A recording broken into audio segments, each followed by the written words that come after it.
Meus irmãos, nesta noite eu gostaria, em primeiro lugar, de agradecer a Deus por essa preciosa oportunidade que o Senhor nos deu de estarmos aqui mais uma vez. Eu quero agradecer a Deus por esse privilégio e agradecer a Deus pela vida do nosso pastor, que nos facultou essa oportunidade, já pelo terceiro ano seguido, trabalhando com os irmãos dentro da Semana de Missões. É a quarta vez que nós ministramos dentro desse trabalho, porque a primeira vez foi em 2014. No ano de 2015 o Senhor nos levou para o campo missionário, e ao voltar em 2016, 17 e 18, agora exemplo de 18, o Senhor Jesus nos dá a oportunidade de tratar com os irmãos um pouquinho acerca de missões. E eu agradeço a Deus pela vida do nosso pastor, por esse espaço que ele nos concede, que ele nos dá. Tudo isso eu sei que é graça de Deus e nós estamos agradecidos por isso. Louvando a Deus pela vida da igreja, pelas orações a nosso benefício. Nós estamos, como os irmãos sabem, ali na cidade de Caruaru. Já desde o ano no início de 2017 o pastor nos enviou para lá. E estamos ali pregando a palavra de Deus, evangelizando. Já estamos já há algum tempo fazendo um trabalho de evangelismo nas ruas.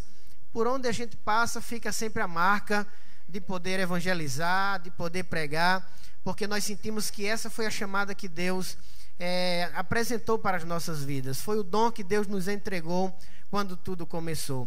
Esse ano de 2018 é um ano especial para mim, porque eu completei praticamente 20 anos de evangelismo, ou na experiência da evangelização.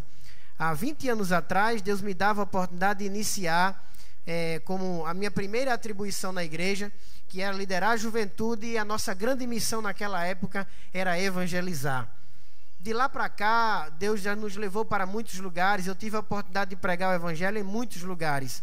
E sempre quando a gente vai pregar o evangelho, sempre que a gente vai pregar a palavra de Deus, nós enfrentamos muitas resistências, muitas dificuldades, porque isso é o que acontece quando a gente se propõe a falar a verdade. E os irmãos sabem que em toda a história ministerial, em toda a história missionária, sempre os apóstolos, sempre os pregadores, os evangelistas enfrentavam muitas dificuldades ao ministrarem. E durante esses 20 anos já pregando o evangelho, já passei por muitas experiências inclusive amargas, como já contei aqui aos irmãos outras vezes, quando estávamos no Equador e fomos fazer uma visita a uma senhora que estava enferma, e quando nos apresentamos na casa dela, eu senti como que a minha língua travou, a minha boca fechou, e eu não conseguia evangelizar, não conseguia pregar, não conseguia falar, e eu sentia que aquilo era uma ação maligna. E naquele momento, quando estava naquele conflito, naquela batalha espiritual, eu comecei a clamar ao Senhor dentro em mim, isso tudo de forma muito rápida ali, mas de forma também muito consciente, e um dado momento sentia como Deus nos enchia de ousadia para pregar a palavra. E agora, ouvindo o pastor dizendo algo um pouco antes de assumirmos a tribuna, o pastor dizendo algo interessante. Infelizmente, nós estamos passando um momento no país onde a falta de respeito é muito grande. E a relativização das coisas estão em evidência. Hoje a fake news está se tornando uma cultura dentro da rede social do nosso país. Quando eu digo fake news, eu estou falando de falsas notícias. Há uma tendência maligna, infeliz, de tudo que é colocado em rede social é passível de relativização, mas o problema é que as fake news é que estão promovendo tudo isso. Mensagens mentirosas, pessoas a serviços do diabo, pessoas a serviços do inferno, e isso infelizmente tem sido uma pedra de tropeço na evangelização. No entanto, eu não vim aqui para dizer aos irmãos que essas dificuldades elas vão nos deter, ou nos calar, ou nos parar. Muito pelo contrário, as portas do inferno não prevalecerão contra a igreja do Senhor. E quando a cultura se tornar manchada o suficiente para que o evangelho na boca de muitos seja achincalhado, esse mesmo evangelho vai entrar nos lares e vai salvar almas e vai render vidas aos pés do Senhor, porque o evangelho é poder de Deus para a salvação. Nós não pregamos um evangelho de fachada ou de mentira.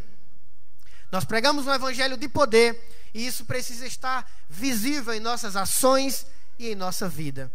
Eu pedi permissão ao pastor para ler em Atos capítulo 9, porque como os irmãos já leram o tema, eu gostaria até de recapitular. Abra, por favor, sua Bíblia em Atos capítulo 28, versículo 31. O personagem que encerra o livro de Atos dos Apóstolos é o apóstolo Paulo, não é? O livro de Atos dos Apóstolos, que também poderia ser conhecido como o livro de Atos do Espírito Santo, né? Vejo muitos pregadores e ensinadores dizendo isso, e eu concordo em número, gênero e grau, já que o personagem principal aqui deste livro, de toda a história narrada aqui, é o Espírito Santo. Aquele que distribui os dons, aquele que dirige a igreja, aquele que coordena o trabalho, aquele que envia, aquele que impede, aquele que faz, aquele que desfaz, aquele que organiza, aquele que desmancha, é o Espírito Santo. E todas as vezes que eu falo do Espírito Santo, eu faço questão de dizer que nenhuma promessa relacionada ao Espírito de Deus, ela tem data de validade. Tem? Tem? Data de validade? Toda promessa feita por Deus, sobretudo em relação ao Espírito Santo, precisamente, não pode ter data de validade, como dizem os sensacionistas, como dizem aqueles que o Espírito Santo já não está mais atuando na igreja, como dizem aqueles que os dons espirituais já não estão vigentes para os nossos dias. Nós sabemos que sem a autoridade do Espírito Santo, nós sabemos que sem a orientação do Espírito Santo, sem os dons espirituais, sem as ferramentas espirituais necessárias para a evangelização, a igreja não avança, a igreja não prospera. Se a igreja se resumir a ficar apenas cultuando dentro das quatro paredes, sem se preocupar em evangelizar a região circunvizinha, o estado, posteriormente o país e também outros países, a igreja acaba não cumprindo a sua principal missão, que é pregar o Evangelho. Então, sem o Espírito Santo, nós não temos como prosseguir. Como posso cessar a presença do Espírito Santo na minha vida? Como posso cessar a presença do Espírito Santo na missão da igreja? Não há como. Então, no capítulo 28, versículo 31, nos diz a palavra: pregava o reino de Deus e com toda a ousadia ensinava as coisas referentes ao Senhor Jesus Cristo, sem impedimento algum. Eu vou me ater um pouquinho a essa expressão, sem impedimento algum, fazendo uma correlação ao início da carreira ministerial e missionária de Paulo. Evidentemente, quando Paulo iniciou a sua chamada, o seu ministério diante do Senhor, foi necessário que ele tivesse primeiro uma experiência poderosa de conversão, porque a própria biografia de Paulo, e biografia evidentemente defendida mais pela própria Bíblia do que pela própria história, nos apresenta um homem que era zeloso, extremamente religioso. Um homem de características religiosas diferenciadas, porque o seu zelo era tão extremo, tão grande, a ponto dele ser comparado seguramente a um fanático. Alguém que colocava a sua liturgia, alguém que colocava o seu entendimento, a sua interpretação acima de qualquer pessoa ou qualquer religião. Eram atitudes extremadas a ponto de ver cristãos morrendo, e para demonstrar a sua liderança, como no caso de Estevão, ele fez questão de sustentar as vestes daquele missionário. Então, quando a gente fala de Paulo, geralmente a gente apresenta um homem que teve um encontro muito sério com o Senhor. E era necessário que aquele encontro fosse algo diferenciado de muitas conversões que a gente vê. Paulo não ouviu uma pregação do Evangelho e, através de ouvir aquela palavra, foi tocado pelo Espírito Santo e ali entregou sua vida ao Senhor. Não. A conversão de Paulo foi diretamente um choque, como a gente diz na linguagem nordestina, uma barroada, literalmente com Jesus. Ia para Damasco, respirando ameaças, respirando ódio, ia para intentar, para fazer o mal contra os escolhidos do Senhor, e no caminho, um choque do carro dele com o choque do carro, com o carro de Jesus. Bate de frente, bum, cai Paulo no meio da estrada, atordoado e cego, e ouve-se a voz do Senhor. O interessante é que ele ouviu a voz do Senhor. O interessante é que ele foi quem teve toda a experiência. Quem estava ao seu redor ficou mudo, como quem não estava entendendo nada. Jesus aparece a ele e o questiona: Saulo, Saulo, por que você me persegue? Quem é, Senhor? Quem é? Eu sou Jesus a quem tu persegues. Cadê toda a extremidade, ou melhor, todo extremismo, melhor dito? Todo extremismo religioso. Cadê todo o zelo de Paulo nessa hora? Cadê toda aquela ação de ódio, de ira, de raiva? Quando ele escutou uma voz de uma autoridade maior que a dele, ele se prostrou. Quando nós estamos pregando o evangelho, as pessoas precisam ver que a autoridade que está sobre nós é maior do que a autoridade que está sobre ele. Sabe qual é o problema de muita gente? É porque não prega o evangelho mais, porque vive o evangelho. O problema de muita gente é que não prega mais o evangelho como deveria pregar, pela Bíblia, consciente e firme. Hoje em dia a gente vê pregadores boas praças, pregadores que pregam o que é doce, o que é agradável, pregadores que se preocupam em alardear a massa e ver a massa gritando glória, aleluia, em êxtase, gritando, girando, caindo, e tantas manifestações, quando na verdade o nosso compromisso não deve ser com manifestações estranhas. O nosso compromisso deve ser com a verdade, porque a Bíblia diz em João capítulo 8: e conhecereis a verdade, e a verdade vos libertará. O evangelho que sugere a renúncia e a resignação já não tem sido pregado. Por quê? Porque ele exige um preço a se pagar. Ou não? Sim ou não? Quando a gente vê pregadores boas praças aí na internet, muitas vezes, pregando aquilo que a multidão quer ouvir, pregando aquilo que as pessoas querem ouvir, eu mesmo fico me questionando, perguntando, onde é que está a consistência bíblica nisto?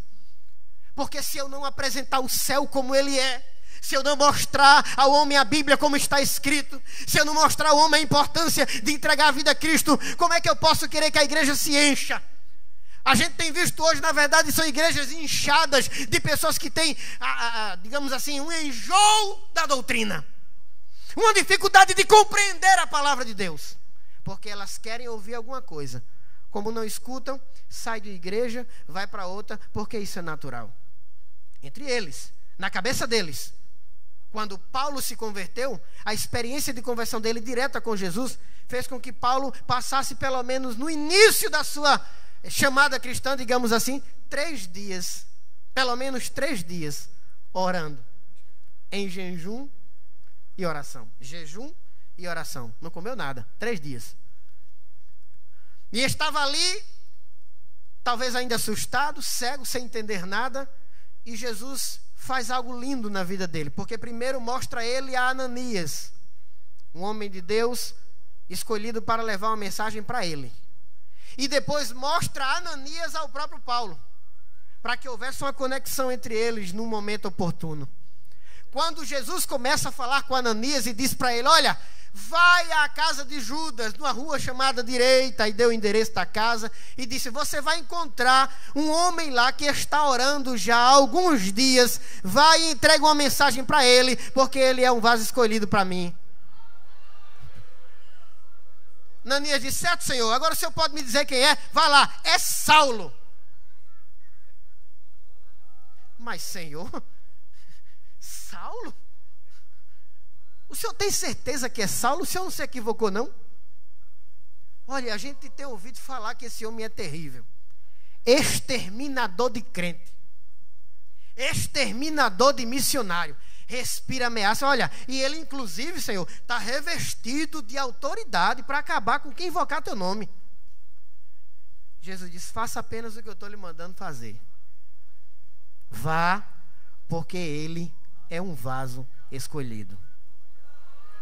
Vá, porque eu escolhi ele para uma missão.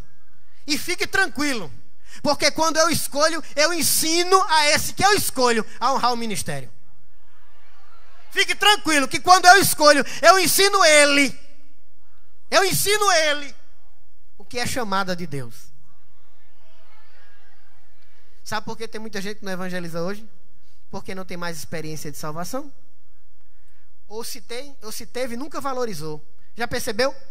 Tem novos convertidos que quando entregam a vida a Jesus, eles ficam com ar de louco, de tanta alegria. Ele quer sair para evangelizar no outro dia, porque arde no coração dele a palavra. Mas quem não vive essa experiência? Quem nunca viveu a experiência de salvação, como é que vai sair para pregar? Como é que vai sair para ensinar? Como é que vai sair para gritar nos 4 cantos que Jesus está voltando? Não faz. Porque não sente alegria. E falando de Paulo, muita gente entende que, inclusive já muita gente prega isso, que na verdade era Saulo e Jesus transformou em um Paulo, não é? Há uma cultura entre nós que defende, uma raiz teológica que defende uma transformação a ponto do nome também ser mudado. Mas a gente sabe que na verdade Paulo tinha os dois nomes. Um era o nome judeu e outro era o nome romano. Ele tinha duas cidadanias, ou pelo menos dupla cidadania, pelo menos a cidadania judaica e romana. Então ele tinha o nome, digamos assim, de quando ele nasceu, a origem de seus pais, o berço, ele era da tribo de Benjamim. Então, como judeu, Saulo. E a gente vai encontrar em Atos 13, quando iniciou a carreira missionária de Paulo, Lucas fazendo menção dos dois nomes, dizendo Paulo que também era conhecido como Saulo, ou vice-versa. Então não houve, na verdade, uma transformação representada no nome. Houve uma transformação, a metanoia, que foi ministrada ontem aqui pelo presbítero Renato, surgiu na vida dele como um todo. Não foi somente um nome, não foi somente o jeito de vestir, não foi somente o jeito de falar. Deus mudou a vida de Paulo como um todo. Paulo, ele era perseguidor da igreja, como eu falei aqui, na minha versão a expressão exterminador. Ele exterminava os crentes. Ele tinha ódio, respirava ódio. O zelo era tão grande pela religiosidade que ele ia além. Ele queria além da questão da própria violência, da questão da própria do ferir. Ele queria matar. O ódio era tão grande que ele só se saciava com a morte de alguém.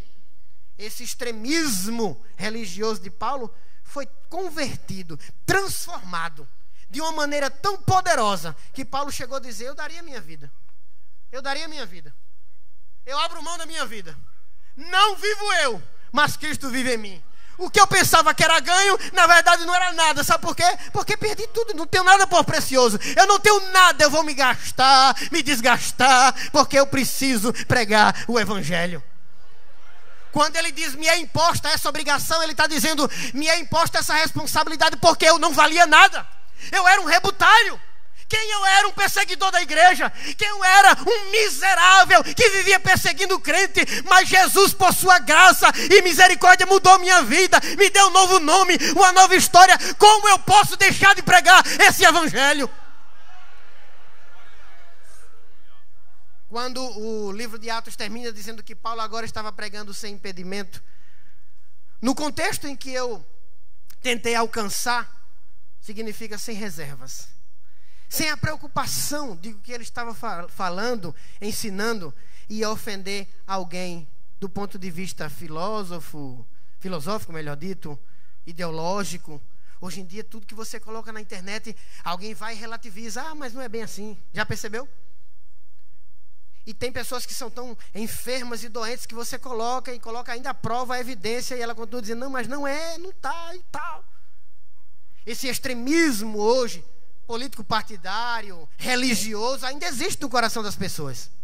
Se nós observarmos que os mais religiosos, entre aspas, são os que menos têm compromisso com a palavra de Deus, nós vamos também observar que são eles mesmos que têm sido pedra de tropeço. Sim, pedra de tropeço, porque quando você vai pregar o Evangelho, muitas vezes alguém questiona a vida de tal pregador, a vida de tal pastor, a vida de tal evangelista, de tal missionário. Quando eu vejo Paulo agora sendo transformado por Deus, e Deus entregando a Paulo uma grande responsabilidade de pregar o Evangelho, eu começo a questionar o que nos faz pensar sobre a chamada missionária. Eu começo a pensar o que nos faz entender, o que é que a gente entende por chamada missionária, por chamada de Deus. Hoje em dia é muito simples. A gente vê pessoas colocando um paletó e uma gravata e dizendo, eu tenho chamada. A gente encontrar pessoas que querem no ministério ser vistas e não serviço. É comum a gente encontrar pessoas no ministério hoje que querem exercer o ministério por profissão e não por vocação. Pastor, quanto é que o senhor vai me dar para pregar? Pastor, quanto é que o senhor vai pregar para entrar no seu ministério? Pastor, quanto é o meu salário para eu poder sair pregando a palavra por aí? Tem muita gente querendo dinheiro ao invés da graça. Tem muita gente querendo artifício ao invés do dom. Tem muita gente que ao invés de se arrepender, vive com o coração cheio de remorso, de amargura, de rancor, e fica se justificando nos outros. Ele erra e se justifica nos outros. Ele erra e culpa o pastor. Ele erra e culpa o presbítero. Ele erra e culpa o evangelista. Ele erra e culpa os outros. Nunca assume. Na chamada que o Senhor estabelece quando mostra Paulo pregando o reino. Como é que um evangelista pode pregar o evangelho sem ter visão de reino? Em Mateus capítulo 6, versículo 33, Jesus disse assim, ó: buscai primeiro o reino de Deus. Mas para chegar a essa conclusão, Jesus começa a fazer um paralelo entre o hipócrita fariseu e entre o adorador. Porque ele começa lá no início do capítulo dizendo assim, ó: tem gente que gosta de dar oferta com a mão e com a outra ficar tocando corneta ou campainha para as pessoas verem o que eles estão fazendo. Tem muita gente que gosta de evangelizar e de pregar, mas na verdade faz isso para se exibir, para mostrar que tem, que pode, que é. Ei, a graça é de Deus, a glória é de Deus. Você não pode agir dessa forma. E a preocupação de Jesus era exatamente para mostrar isso. Havia diferença entre aquele que servia com alegria e aquele que fazia para se exibir. Tem muita gente se exibindo em rede social. Tem muita gente se exibindo em Facebook, em YouTube e outros canais.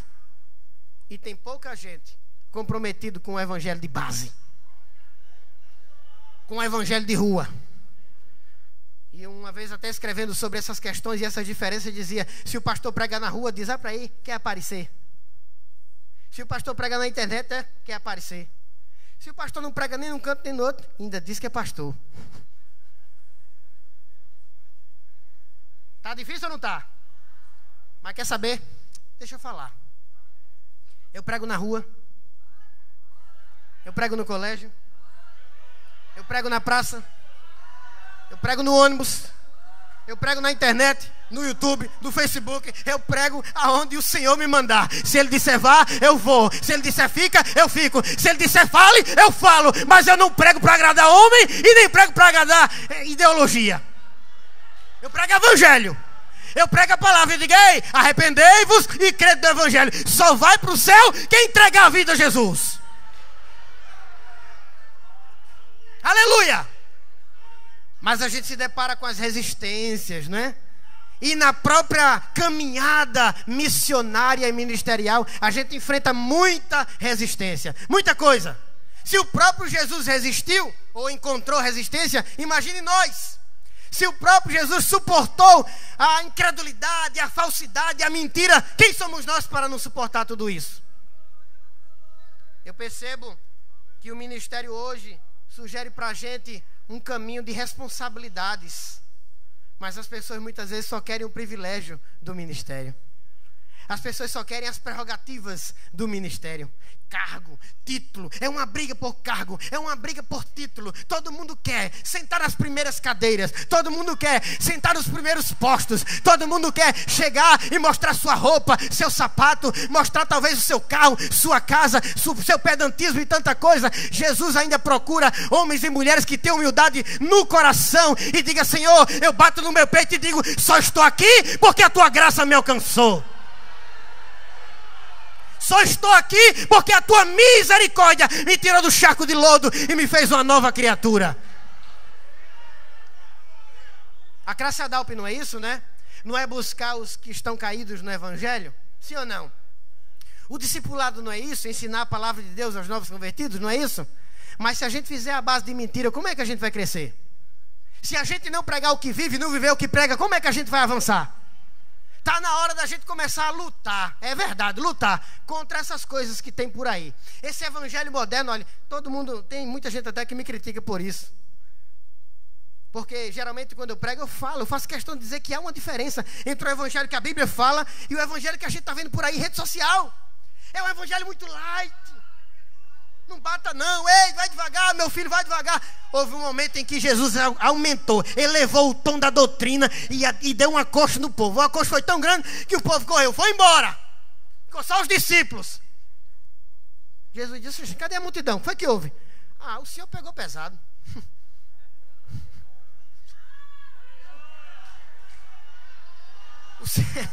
O senhor pegou tão pesado que a multidão foi embora. Aí, diminui um pouquinho, Jesus. Uma mensagenzinha, mas Jesus disse: e vocês? Vocês não vão não? Vocês não vão não? Vão ficar aqui comigo? Saltam lá no meio lá. Para onde a gente vai? Para onde a gente vai? Eu vou para onde? É dura a palavra? É. Mas é palavra de vida eterna. Para onde a gente vai? Só tu tens palavras de vida eterna.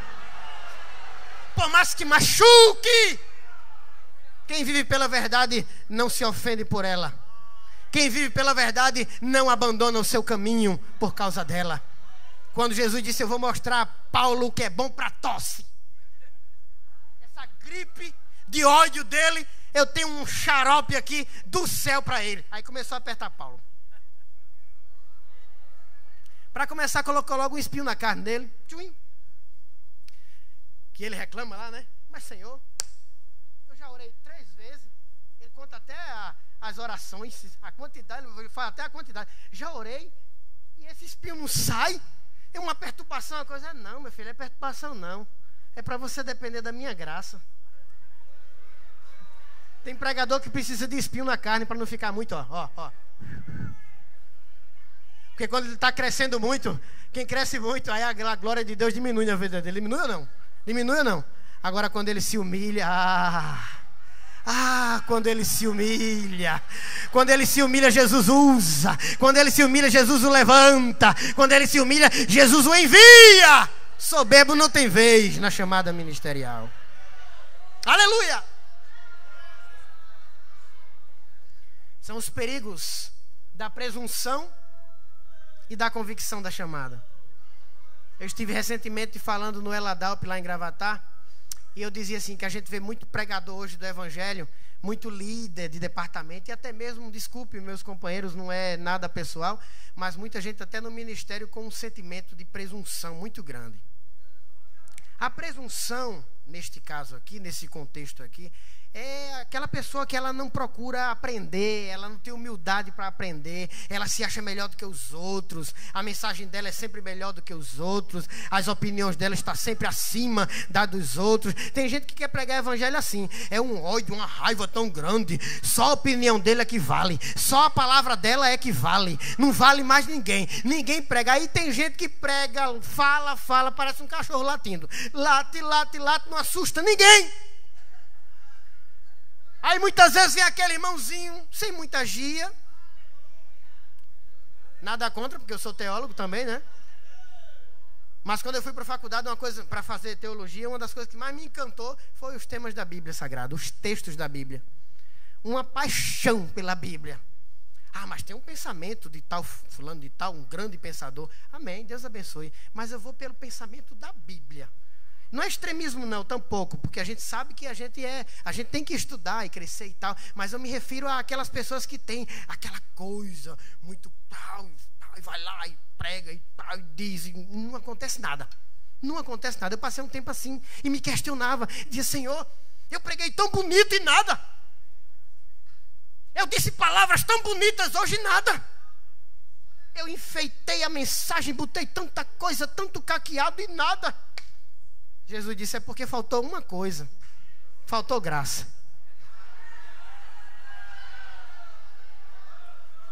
E quando falta graça, pode falar bonito. E quando falta graça, pode ter terno bonito. Quando falta graça, pode ter carro do ano. Quando falta graça, pode ter 1000 faculdades. Se faltar graça, não tem graça. Só tem graça se Jesus mandar. Toma, recebe. Quando Paulo estava lá reclamando, dizendo: ei, agora esse espinho na carne, perturbando, ei, meu filho, ei, a minha graça te basta, para que você entenda que quanto menor você se colocar, maior você na sua vida. Para que você entenda que quanto mais humilhado na minha presença, mais eu te levanto no meio dos homens, como atalaia do evangelho na pregação da palavra. Faz-me lembrar da voluntariedade ensinada por Paulo aos seus discípulos. Filemão teve a oportunidade de aprender aos pés de Paulo.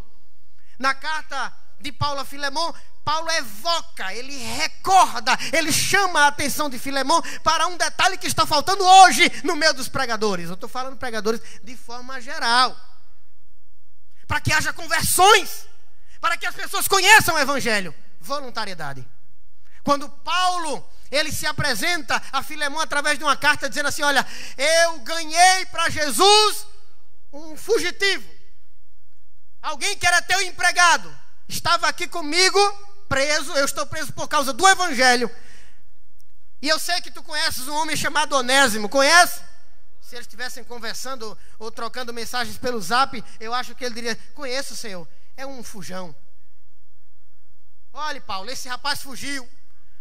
Há quem diga que ele roubou, há quem diga que ele fugiu do trabalho, o fato é que ele está preso. Ei, Onésimo, esquece tudo. Ei, Filemão, esquece tudo o que Onésimo fez, porque Onésimo agora é uma nova criatura. Ei, gerei Onésimo em cadeias, em prisões, e estou te enviando ele como irmão em Cristo. Recebe ele. Ei, mas eu não quero que você receba ele com um espírito de altivez e nem por obrigação. Eu quero que você receba ele voluntariamente, porque o teu coração é voluntário. Ô pastor, explique melhor essa questão da voluntariedade. Você quer saber qual é? Eu vou dizer. Salmo 51, abra aí, para a gente fechar. Salmo 51. Senão meu pastor vai puxar o paletó. A voluntariedade que eu estou falando aqui, que havia em Filemão, ensinada por Paulo, grande pregador do evangelho. Salmo 51. Eu vou mostrar onde está.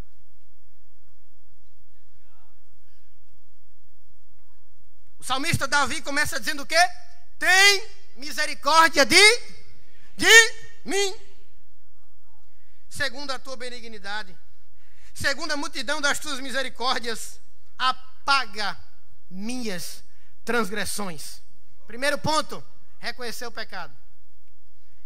Quem prega evangelho sem reconhecer pecado, não tem futuro. Tem? Tem? Quem prega evangelho sem reconhecer os erros, tem futuro? Lava-me completamente da minha iniquidade e purifica-me do meu pecado. Como é que a gente pode ter a vida lavada hoje do pecado? Através da palavra. Como é que eu vou pregar evangelho sem lavar minha vida, meu corpo, minha língua, minha boca, minha mente pela palavra? Ah, mas eu já li tanto a Bíblia que eu não preciso mais de nada, eu já sei de tudo. Chega lá, o Espírito Santo trava a boca dele, ele não fala nada. Agora quando ele diz: lava minha mente, lava minha boca, lava meu coração, lava meus dedinhos. Ei, lava aí meus dedinhos. Ele diz: pois eu conheço as minhas transgressões e o meu pecado está sempre diante de mim. Ele continua reconhecendo que ele depende do Senhor, que ele precisa mudar, que ele precisa de perdão. É a tônica da verdadeira pregação do evangelho.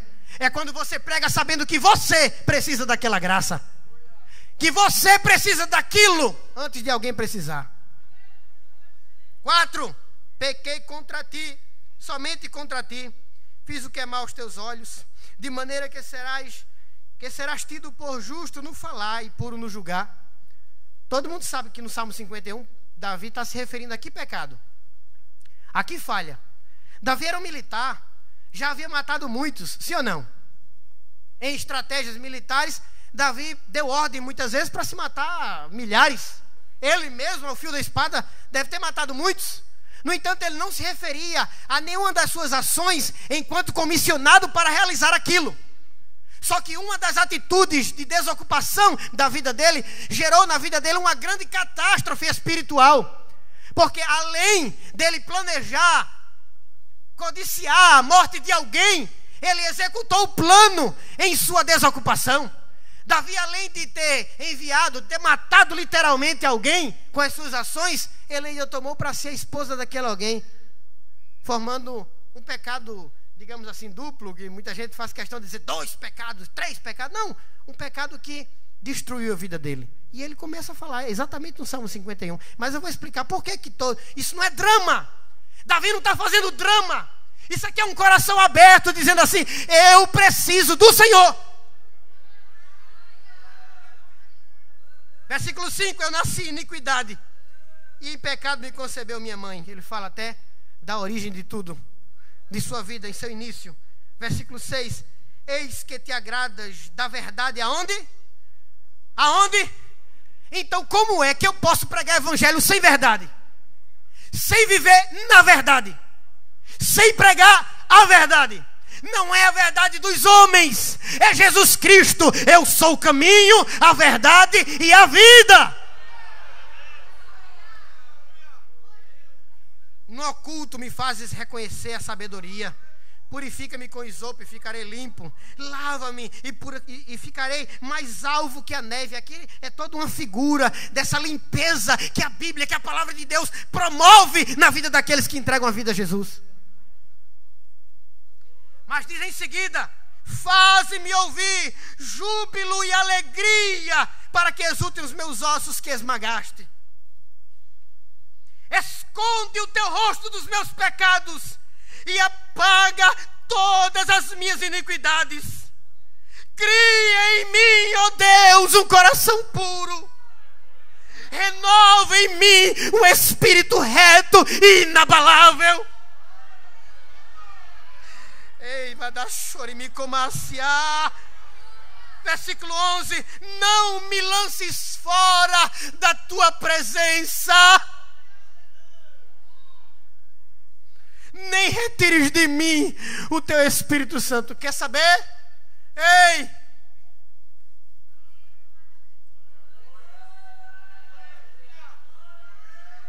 Tire a capa, tire coroa, tire reino, tire fama, tire tudo.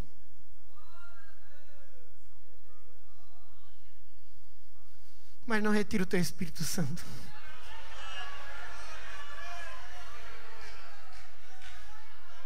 Tire cargo, tire título, tire reconhecimentos humanos, tire tudo. Ei, mas não retire o teu Espírito Santo. Não, o teu Espírito Santo. Eu não posso pregar sem Ele, eu não posso respirar sem Ele, eu não posso avançar sem Ele, eu não posso crescer sem Ele. Sem o teu Espírito não dá, sem o teu Espírito eu não posso, sem o teu Espírito eu não consigo. Talvez esteja faltando isso em nós. Reconhecer que precisamos do Espírito Santo para pregar o Evangelho. Seja aqui, seja ali, seja mais além. Devemos pregar o Evangelho com o auxílio do Espírito Santo.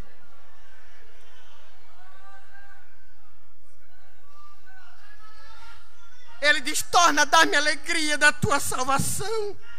Porque já há dias que eu não tenho chorado na tua presença. Há dias que eu já não tenho sentido sequer a tua presença em mim. Como é que eu posso pregar o Evangelho sem sentir a alegria do teu Espírito em mim? E depois de tudo, sustenta-me com o espírito voluntário. Eu quero fazer com alegria. Eu quero fazer porque eu fui chamado. Eu quero fazer porque eu fui escolhido. Eu quero fazer porque eu creio na tua chamada. Eu quero um espírito voluntário em mim para fazer a tua obra com alegria. Você quer ganhar dinheiro para pregar o Evangelho? Está equivocado, está procurando o negócio errado. Se quer ganhar dinheiro, vai estudar e trabalhar. Agora, se você quer pregar o Evangelho e ser usado por Deus, ei, se humilhe na presença dEle e não abra mão do Espírito Santo. Se humilhe na presença dEle e não abra mão da chamada do Senhor pelo Espírito de Deus. Sabe qual é o problema de muita gente? Quer Jesus, mas quer a fama. Quer o Espírito Santo, mas quer chamar a atenção. Quer o Espírito Santo, mas não quer ler a Bíblia. Quer Espírito Santo, mas não quer jejuar e orar. Quer Espírito Santo, mas quer fama e cadeia nacional para todo mundo ouvir ele e ouvir ela. Jesus está dizendo: eu vou te usar, mas abre o teu coração, busca-me na palavra, jejua, ora, porque eu só uso aqueles que se humilham na minha presença. E por experiência digo aos irmãos: quanto mais a gente se ensoberbece, menos graça de Deus vem sobre a nossa vida. Quanto mais a gente acha que sabe, menos o Senhor nos usa. Aliás, praticamente não usa. Agora, quando você se humilha e diz: Senhor, eu dependo do Senhor. Lembra daquele hino que diz assim: eu preciso de ti, como o cervo brama por águas. Eu preciso de ti, como terra seca e árida. Eu preciso. não te afaste de mim. Vê se ouve meu grito, Senhor, eu preciso. Deira baixou como a se alabadagarde que me obadaçai. Sem ti eu não vivo. Cante.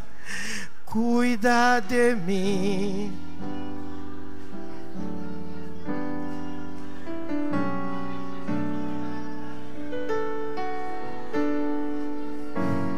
Alegria como os pássaros, dá-me forças para cantar. Cuida, completa-me, cuida-me, zela-me, ajuda-me. Sem teu espírito eu não posso avançar. Sem a tua graça eu não posso pregar evangelho. Aí quando você se humilha, aí quando você se prostra, aí Deus diz assim: o meu poder se aperfeiçoa na tua fraqueza. Eu vou colocar palavras na tua boca. Não te preocupas, apenas te humilha, apenas cede, apenas me dá espaço e o meu espírito repousará sobre você. Se você precisa do Senhor, se você carece do Senhor, não abra mão disto, porque tem muita gente negociando ministério, tem muita gente negociando chamada, tem muita gente negociando pregação, mas você não foi chamado para isso. Pregue a palavra de Deus voluntariamente, pregue a palavra de Deus cheio do Espírito Santo, pregue a palavra de Deus, porque arde no seu peito o poder do Evangelho. Adora Jesus, adora Jesus.